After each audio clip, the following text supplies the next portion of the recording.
A professor from the National University of Singapore has been dismissed for sexual misconduct.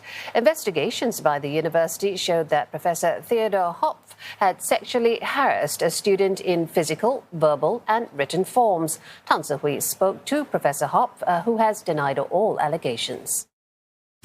It all started with an anonymous complaint sent to NUS in August this year. The complaint alleged that Professor Theodore Hopf from the Department of Political Science in the Faculty of Arts and Social Sciences had sexually harassed a student. NUS did not indicate the gender of the student. The university then commenced investigations with both the student and Professor Hopf. A no-contact order was issued to Professor Hopf in September. He was later suspended and told to stay off campus. Early October, a committee of inquiry or COI was formed. The committee spoke to the student who was accompanied by an officer from the Victim Care Unit. Professor Hopf was then interviewed by the COI on 13 November after his medical leave, as he had to seek treatment for a serious medical condition. 5 days later, the committee submitted its report to the university, and a police report was made last Friday. Professor Hopf was dismissed by NUS this morning. The COI stated that Professor Hopf, who was in a position of authority, had sexually harassed the student.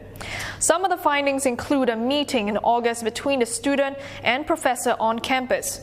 He allegedly offered and drank alcohol with the student and made an offensive remark about the student's anatomy. He admitted to making the remark. In that same meeting, Professor Hopf was alleged to have pulled the student forcefully towards him twice, during which the student resisted and told him to stop. He admitted to placing his hands on the student's shoulders, but denied pulling the student towards him.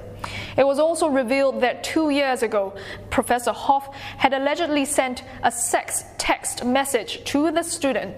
He admitted to sending it, but said it was meant for someone else.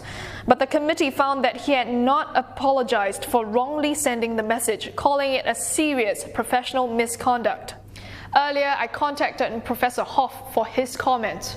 But then when we went back and looked at my text history with my wife, it turned out, well, simultaneously I was texting my wife. And that's who the message was meant for. It wasn't meant for the student. He also explained that the offensive remark was made during a discussion about the student's medical condition. He further explained that he touched the student's shoulders during the same meeting to calm the student down. Professor Hopf says he hasn't decided on any further course of action yet. NUS has been providing support to the students since the allegations were made and says it has zero tolerance for sexual misconduct by staff.